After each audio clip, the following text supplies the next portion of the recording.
Muy buenas tardes, tengan todos ustedes. Es un privilegio continuar con las conferencias conferencias internacionales con motivo del aniversario de la Academia Mexicana de Derecho. Y es un gusto tener con nosotros a un extraordinario jurista de la Argentina, al doctor Alejandro Altamirano, quien ha sido designado miembro honorario de la Academia Mexicana de Derecho. Doctor Altamirano, muchas gracias por acompañarnos en esta serie de conferencias con motivo de nuestro aniversario. Muchas gracias a ti, José Jesús, muy amable por la gentil invitación. Me honra mucho estar presente por este medio.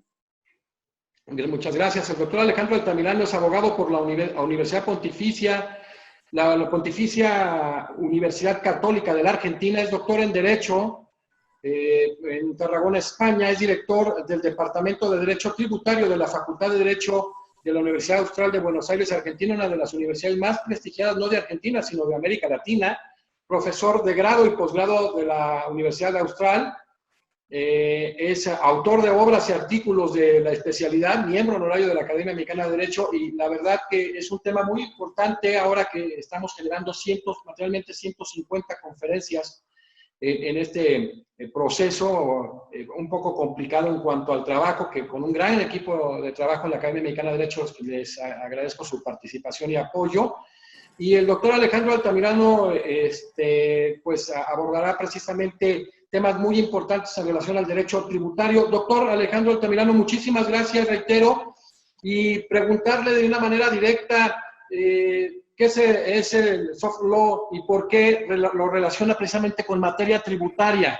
Nuevamente gracias, José de Jesús, por la invitación. Cuando elegí el tema, decidimos buscar un tema que fuese omnicomprensivo a todos los ordenamientos jurídicos y creí que la problemática de ciertas injerencias de lo que se denomina un legislador internacional sobre las competencias tributarias de los propios estados puede ser un tema interesante de debate. Yo comenzaría esta exposición que tiene por propósito únicamente puntualizar aquellas circunstancias en las que la competencia tributaria de los países es invadida por normas que en algunos, pero en otros no. Y me estoy refiriendo a ese derecho blando, ese derecho que se va gestando en organismos internacionales, que por las decisiones que toma tiene influencia en el ordenamiento tributario interno de todos nuestros países. Entonces, quería comenzar con una muy célebre expresión de Chesterton, que él escribió en alguna oportunidad algo muy, muy elocuente, que yo creo que es muy apropiado recordarlo para este tema que nos convoca. Dijo Chesterton que va a llegar el día en que vamos a tener que defender que en primavera el césped es de color verde. Es decir, vamos a tener que defender lo obvio. Y digo esto porque todos esos principios constitucionales, tributarios, con los cuales nos hemos formado, están hoy, creo yo, me animo a decirlo, me hago cargo obviamente de lo que digo, que están en tela de juicio. Esto sería una introducción del por qué elegimos el soft law en materia tributaria en punto al desvanecimiento, hemos dicho, del principio de legalidad y la crisis de las fuentes del derecho tributario. ¿Por qué entonces? Porque hay organismos internacionales que con ciertas decisiones de naturaleza legislativa influencian en todos nuestros ordenamientos. Y algunos ordenamientos lo aplican y otros no lo aplican tanto. De eso se trata la problemática del soft law. Perfecto. Alejandro, ¿por qué representan los impuestos para los estados en la actualidad? La dinámica de las necesidades de los gobiernos, ¿qué implicaciones tiene el concepto tradicional del tributo? En todos nuestros países de tradición, ¿me escucha? Sí, ya te estoy escuchando ahora sí. Bien. En todos nuestros países de tradición jurídica romanista continental, todos nosotros nos hemos formado con esos principios de naturaleza, hoy se diría principios constitucionales de naturaleza que son principios en los cuales los estados no tienen que poner dinero para que los contribuyentes, nosotros, los administrados, podamos ejercerlos. Me estoy refiriendo a principios muy comunes a ordenamientos de todas aquellas personas que de Hispanoamérica pueden estar escuchando esta intervención, es decir, el principio de legalidad, de capacidad contributiva, de igualdad o isonomía en Brasil, de proporcionalidad, todos esos principios que están trazados en la Constitución como garantías del contribuyente. Sucede que desde hace varios años a esta parte, en todos nuestros países, las constituciones adoptaron derechos para los administrados de naturaleza no tan simple de ejercer. Me estoy refiriendo a esos derechos constitucionales que podríamos denominar de segunda generación, esos que Cass Sunstein y Stephen Holmes en El costo de los impuestos, un libro muy sugerente traducido al español en una editorial mexicana, en donde ellos dicen que esos derechos no son derechos que no comen, por el contrario, son derechos que tienen dientes y que se dedican a comer, por tanto hay que alimentarlos. Esos derechos son derechos que los administrados tienen y que le exigen a los gobiernos. Esos derechos, por tanto, para que el Estado los pueda cumplir, necesita dinero. Y el Estado puede obtener, entre otros mecanismos, del instrumento de los impuestos para que con la recaudación pueda asignarse al gasto de esas necesidades. Me estoy refiriendo a esos derechos vinculados con una vivienda digna, a ciertos servicios de salud, ciertos servicios muy, muy necesarios para todos nuestros conciudadanos, pero que tienen costos y muy importantes. Entonces, a esta interrogante, tenemos que compensar esos derechos de naturaleza negativa, en los cuales el Estado nos dice, señor contribuyente, usted tiene derecho a que los impuestos se establezcan por ley, y otros estados, por ley, que sean proporcionales, que respeten el principio de igualdad, de capacidad contributiva, etcétera, en los cuales el Estado tiene que colocar dinero para que sean ejercidos. Por ejemplo, el acceso a una vivienda digna. Entonces, el andamiaje constitucional con el que nos hemos formado en nuestras escuelas de derecho en punto al derecho constitucional tributario, yo creo que hoy está en tela de juicio. Y hoy esos derechos, sin perjuicio de que todos existen y gozan de buena salud, me refiero a los principios constitucionales de naturaleza negativa, cuesta cada vez más ejercerlos y ponerlos en práctica. Por ejemplo, el tema que nos convoca hoy del soft law en materia tributaria, porque ahora cuando avancemos en esta conversación observaremos que hay normas de naturaleza tributaria o de incidencia tributaria que no son dictadas por los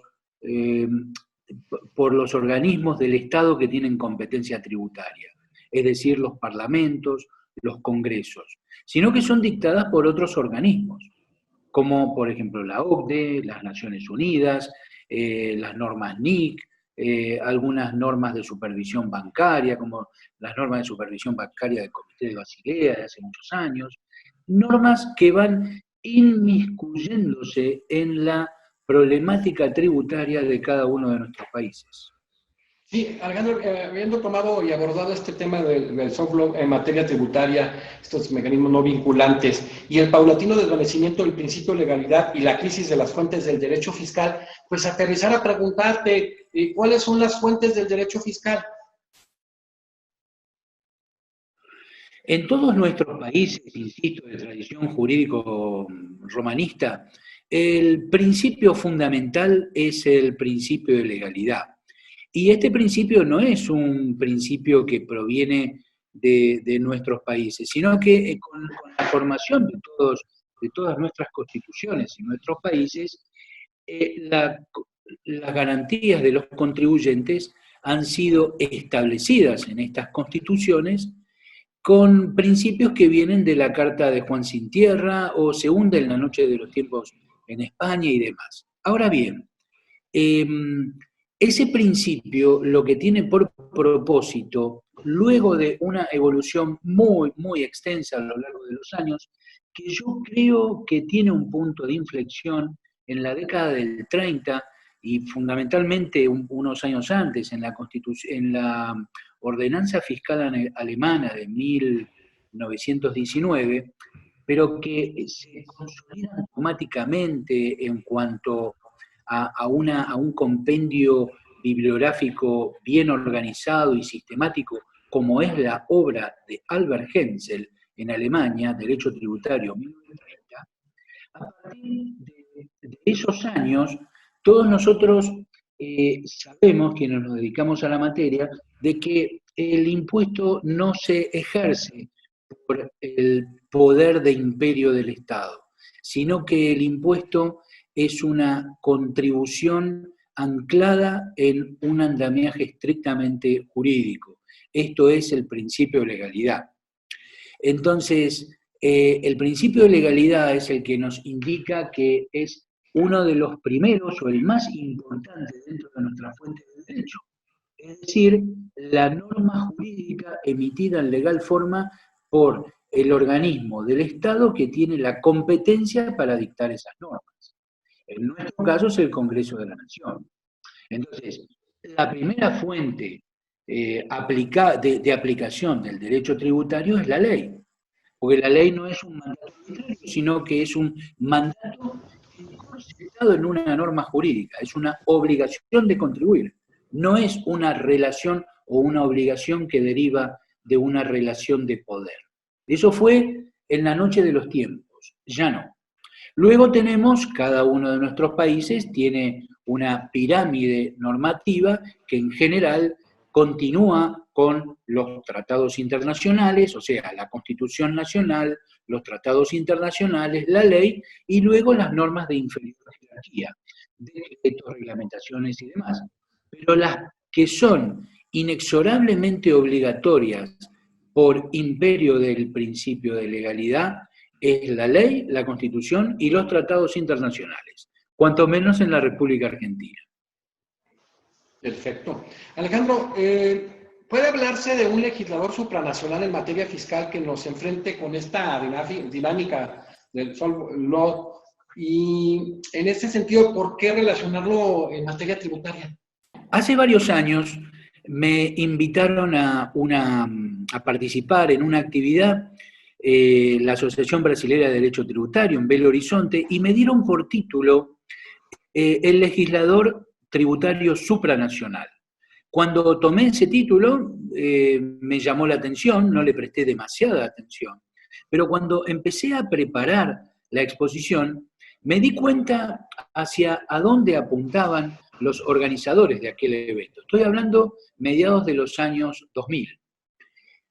Los organizadores del evento apuntaban a todas esas normas que son emitidas por instituciones muy prestigiosas, formadas por gente muy renombrada, intelectualmente muy potente, que dicta indicaciones, instrumentos cuasi normativos, cuasi obligatorios, que legislan en cierta forma la obligación de contribuir, pero que son organismos que no han sido votados por los parlamentos o el pueblo de cada uno de los países de que se trata. Trato de ser un poco más claro.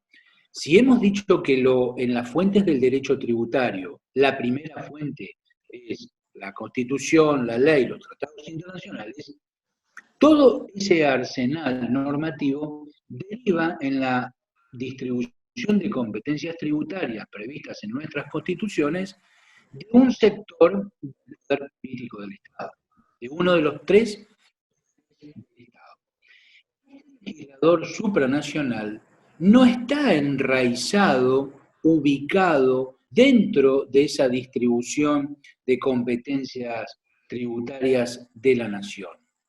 Esos organismos están en otros lugares del planeta. Por ejemplo, la Organización para la Cooperación y Desarrollo Económico. Algunos organismos de supervisión bancaria internacional. En estos días que estamos todos encerrados en nuestras casas, ciertas directrices, normas, indicaciones y demás, a veces un tanto contradictorias entre unas y otras dictadas por el mismo organismo, como es, por ejemplo, la Organización Mundial de la Salud. Entonces, hay una especie de organismo normativizante o creador de normas, mejor dicho, supranacional. A eso me estoy refiriendo. Esa supranacionalidad en todos nuestros países de América, creo yo, no es obligatorio seguir los mandatos que indican esos organismos, salvo que las normas internas de nuestros respectivos países tomen como obligatorio la aplicación de esos mandatos que provienen de estos organismos internacionales.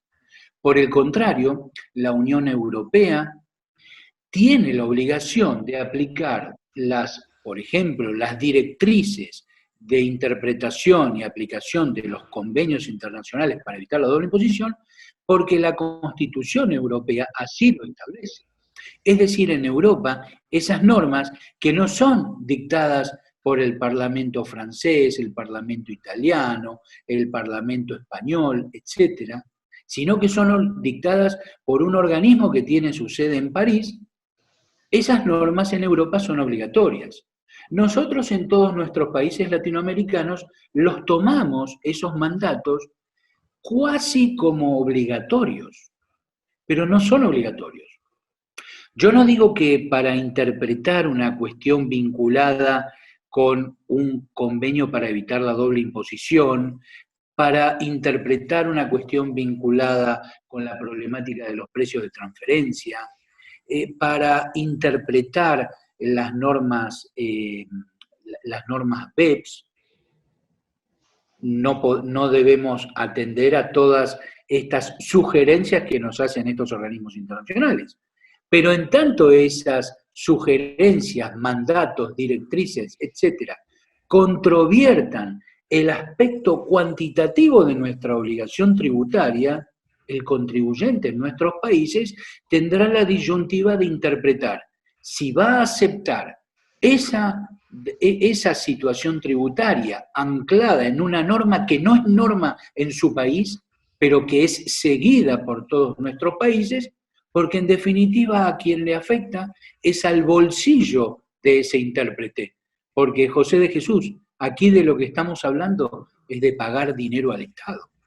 Claro. Esa es la gran problemática del soft law en el marco de un legislador supranacional y ya con esto termino en esta pregunta, y para no introducirnos en la complejidad que puede derivar de la aplicación de una sanción que, como sabemos, tiene naturaleza penal y únicamente el Congreso de la Nación puede legislar en materia penal.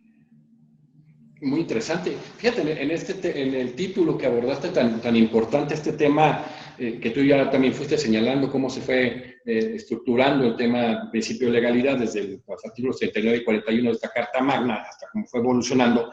Alejandro, ¿por qué razón el título de esta exposición refiere al término desvanecimiento de este principio de legalidad?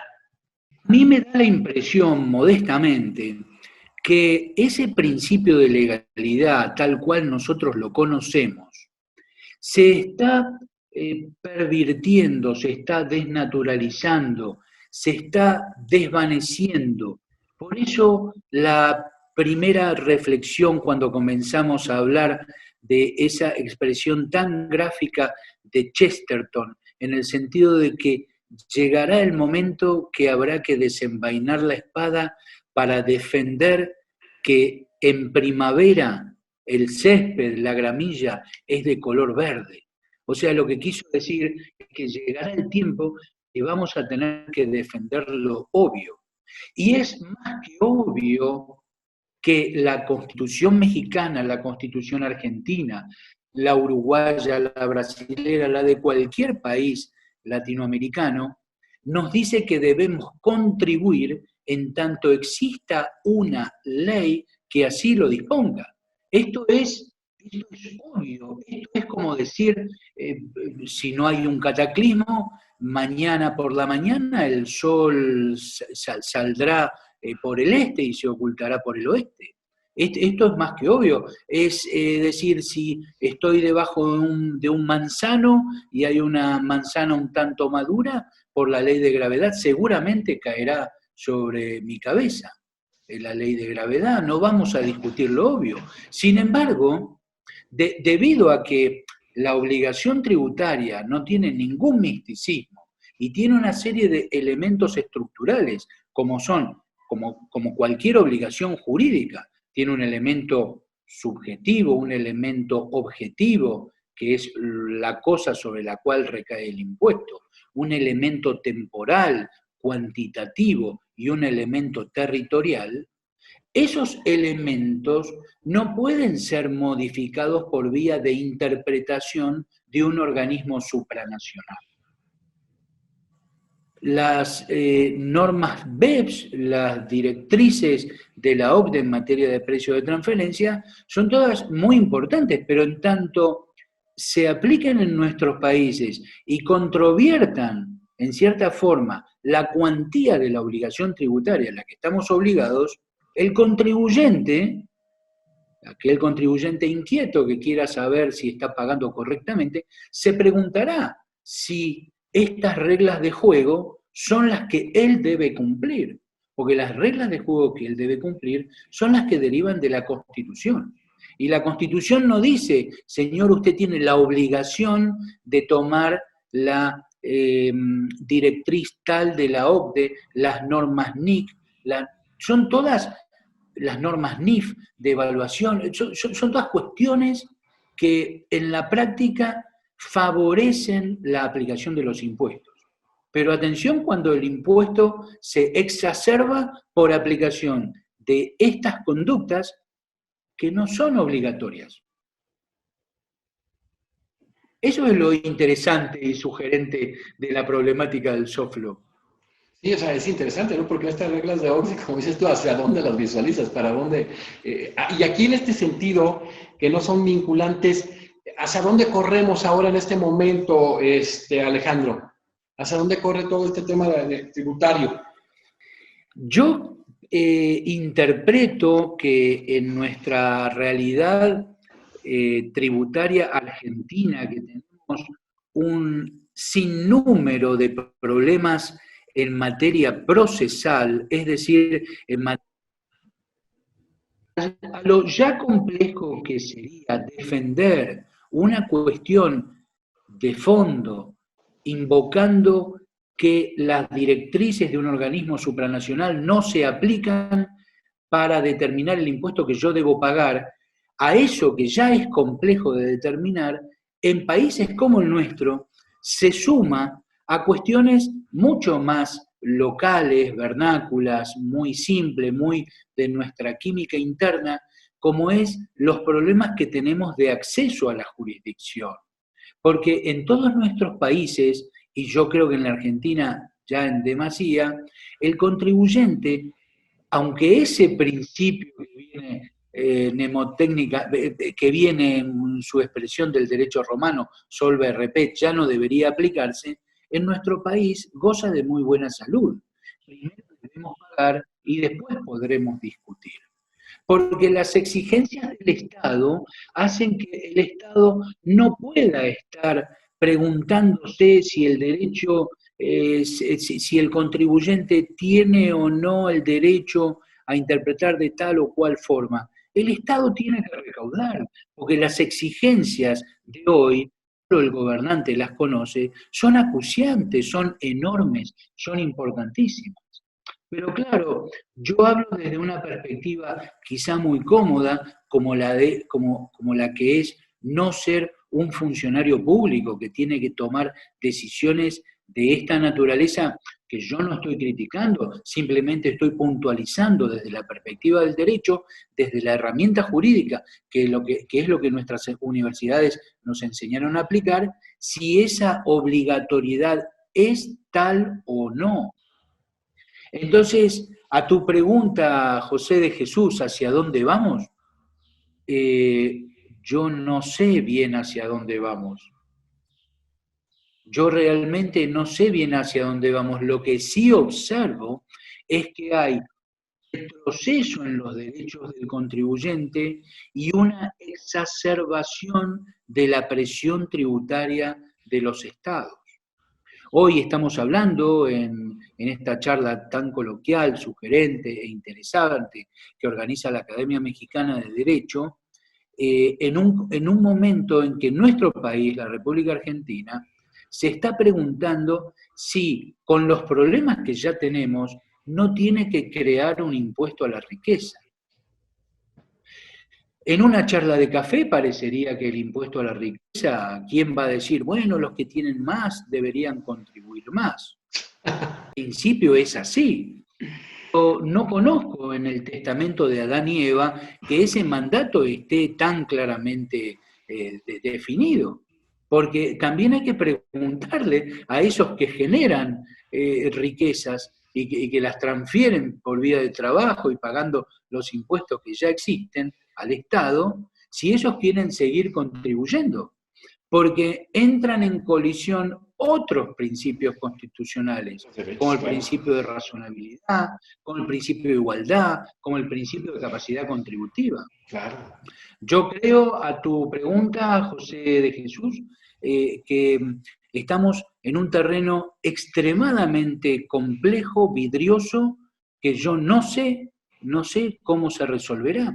El Estado tiene que recaudar y el contribuyente o no puede o no quiere pagar tanto. Qué interesante. Y ahora viene este tema, ¿no? El tema de la magistratura constitucional, el tema de la jurisprudencia, de toda esta construcción con todos estos parámetros precisamente que abordas tú, de proporcionalidad, de razonabilidad, de igualdad, incluso en el aspecto sustantivo. Alejandro, tú con esta vasta experiencia como director del Departamento de Derecho Tributario de una de las universidades más prestigiadas de Argentina, más prestigiadas de América Latina, que le tengo mucho respeto natural, ¿conoces de que la jurisprudencia de los países apelen a normas del soft law en la resolución de conflictos internos entre los fiscos nacionales y sus contribuyentes, Alejandro? Conozco alguna poca jurisprudencia que se dictó en Europa. La causa, por ejemplo, la causa Grimaldi, Grimaldi contra Fonds de Maladie Professionnelle, una causa del año 89, donde el Tribunal de Justicia de la Unión Europea dijo que tienen fuerza vinculante las normas de la OCDE. Por aquello que decíamos en un pasaje de esta conversación, que estas normas son obligatorias en Europa. Pero también he visto que hay otra jurisprudencia también en Europa. Estoy tratando de buscar la carátula. Sí. Las causas Lankhorst, una empresa alemana del año 2002, la sentencia es del 12 de diciembre del 2002, 2002, y otra causa Hoffman, que es una causa que involucró la Corte de Luxemburgo en el año 2003, donde algunas normas vinculadas con el impuesto al valor agregado se consideró que eran normas soft law y no fueron obligatoriamente aplicables contra el contribuyente. Es decir, tenemos un soft law que es obligatorio en Europa, como las directrices de la OCDE, pero otras normas que no forman parte de esa obligatoriedad y los tribunales la han dejado de lado. En nuestro país, la República Argentina, el Tribunal Fiscal de la Nación, que es nuestro tribunal fiscal, que ya cuenta con unos 60 años, es un tribunal que vio su origen en una suerte de réplica del Tribunal Fiscal de la Federación de México, ¿no? Hubo mucha o bastante influencia en la organización de nuestro tribunal fiscal por parte de lo que para nosotros era un muy buen reflejo, como era el Tribunal Fiscal de la Federación Mexicana. Y nuestro tribunal fiscal en algunas causas, como por ejemplo en una causa del año 2010, la carátula es Líneas Aéreas Privadas Argentinas, y otras causas cuya carátula son Nobleza Picardo, una tabacalera muy importante aquí en Argentina, y alguna otra más, Union Pack, una sentencia del año 2010, han considerado que las normas dictadas por organismos internacionales son pautas indiciarias, pautas de estudio, pautas que hay que considerar, pero no son obligatorias para el contribuyente argentino. Ya no lo son. Como un margen de apreciación es muy nacional. poco, es muy normal. Exacto. Exacto. Así que la jurisprudencia rescata, privilegia y acepta el principio de legalidad. Y lo mantiene y lo defiende a rajatablas en Argentina. Y así es uniforme, yo creo, la jurisprudencia de los organismos de la Judicatura Argentina, Cámara Federal y Corte Suprema de Justicia de la Nación. El Tribunal Fiscal es un tribunal de naturaleza administrativa que no tiene competencia en materia de cuestiones constitucionales, salvo muy, muy contados casos en los cuales no nos vamos a introducir para no confundir al eventual oyente de esta exposición.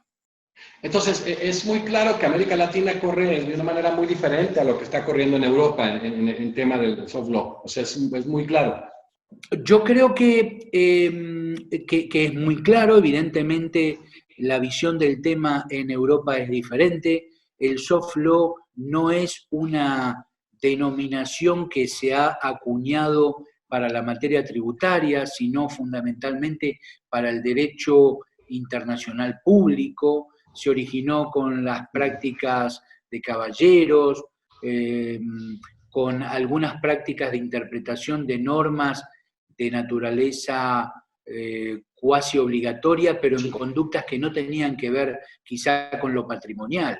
Ahora, como hay organismos internacionales que comienzan a decir cosas que tienen una incidencia en la materia tributaria, bueno, ahí nos preguntamos si ese decir cosas vinculadas con la materia tributaria, donde el valor que está en juego es ese órgano tan sensible que todos tenemos, que se denomina bolsillo, es el órgano más complejo del cuerpo humano, el bolsillo.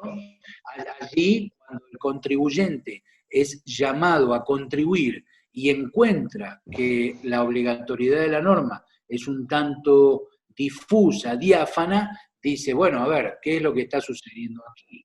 De allí la referencia a que hay un desvanecimiento o jaque o principio de crisis del principio de legalidad. Sobre el particular, permíteme decir, José de Jesús, que hay un libro extremadamente sugerente que aborda este punto en particular, que quienes lo conocemos hemos accedido a esa bibliografía gracias al profesor Rodolfo Vigo, que es el libro de Gustavo Zagrebelsky, gran constitucionalista y jurista italiano, que está traducido al español y que es el derecho dúctil. Sí, el derecho dúctil, pues, sí, claro. Claro, uno allí puede empezar a ver lo que es la crisis del principio de legalidad. Un libro que ya debe tener 15 años o más de vida. Sí, fíjate qué interesante para cerrar, Alejandro, qué gusto tenerte en esta vía, en esta serie de conferencias, porque como desde el título... El honor es mío, José Jesús. Desde la conferencia, Alejandro, hablamos de esa crisis de fuentes y del desvanecimiento de este principio, ¿no? Que puede ser algo que aterroriza mucho a los juristas clásicos, ¿no? Esto es muy claro. Hay que ajustarse al signo de los tiempos para acceder al Zoom y tener esta conferencia. Al menos yo necesitamos un poco de la asistencia de los más jóvenes para ver el programa, para bajar el programa. Yo me reconozco muy limitado en la cuestión informática. Entonces, hay que ajustarse al signo de los tiempos. Es muy complejo decirle a un jurista que está formado en una atmósfera de respeto de unos principios constitucionales que hoy siguen rigiendo, pero le dicen, mire señor, espere, porque si yo respeto su principio de legalidad, capacidad contributiva, proporcionalidad, etcétera, etcétera, tengo un pueblo que se levanta en armas, porque tengo que darle una asistencia que hoy son derechos reconocidos constitucionalmente. Y es el mundo que nos toca vivir, nos guste o no, tenemos que ajustarnos y tratar de convivir y hacer de que todos podamos ser partícipes de vivir en un estado republicano de derecho, ¿no? Esto es lo que me parece a mí. Sí, cómo sacar avante en esta colisión de derechos que no lesionemos ninguno, y más en estos temas. Tienes toda la razón, Alejandro. Y bueno, claro. Eso es muy interesante porque la idea, vamos a estar gestando desde la Academia Mexicana de Derecho con juristas de tu talla a nivel internacional, pues algunas mesas de análisis. Y este es uno de los temas que en lo personal y a la Academia le ha llamado mucho la atención, por eso platicaremos contigo para hacer un análisis desde el punto de vista argentino, desde México y de alguna visión europea en alguna mesa de análisis que hemos de proponerte en algunos días, querido Alejandro. Muchas gracias. Me honra mucho estar con ustedes y ser partícipe de una actividad tan profunda como la que me has indicado que están haciendo y he podido compulsar por vuestra página. Muchísimas gracias. Pues ha sido un gusto, un privilegio tener hoy precisamente al doctor Alejandro Altamirano con el tema el soft law en materia tributaria y precisamente una conformación del tema muy interesante y muy importante que es el paulatino desvanecimiento del principio de legalidad y la crisis de las fuentes del derecho fiscal que se abordó con tanta precisión y maestría el doctor Alejandro Altamirano, quien cabe reiterar, y lo digo con mucho gusto, independientemente de su gran formación académica y de lo que ha venido en ese bagaje, es el director del Departamento de Derecho Tributario de la Facultad de Derecho de la prestigiosa Universidad Austral de la Argentina, a la cual le tengo un gran respeto, sé del gran trabajo que realizan, de la exigencia y el rigor académico de los juristas de la talla de Alejandro y de muchos amigos míos que son parte de la universidad, que por ahí ya me hicieron el gusto de invitarme para más adelante a hacer alguna conversación, luego te platicaré, Alejandro. Y bueno, Alejandro, un privilegio tenerte aquí y sobre todo hoy en día tenerte como miembro honorario de la Academia Mexicana de Derecho Juan Velázquez. Muchísimas gracias, doctor Alejandro Altamirano, por estar en este espacio. Muy, pero muy agradecido a toda tu cordialidad y amabilidad. Me siento muy honrado. Muchas gracias. Pues fue un gusto continuar con las conferencias, materialmente la recta final de este serial de conferencias que son sobre 130 conferencias nacionales e internacionales, un trabajo titánico por parte de la Academia, con el doctor Alejandro Altamirano, reitero, con un tema tan importante y tan, en muchas partes, poco visualizado, ahora con todo este tema del law, y necesitamos estar inmersos en ello, intercambiar ideas, y más porque vienen debates, como decía Alejandro, en esta colisión de derechos en nuestros países que las tienen con muchas complicaciones y que se han venido radicalizando con el tema de la pandemia. Pues reiteramos, fue una conferencia y una disertación extraordinaria por parte del doctor Alejandro Altamirano y concluimos el día de hoy esperándolos para el día de mañana en la siguiente conferencia internacional. Muchas gracias.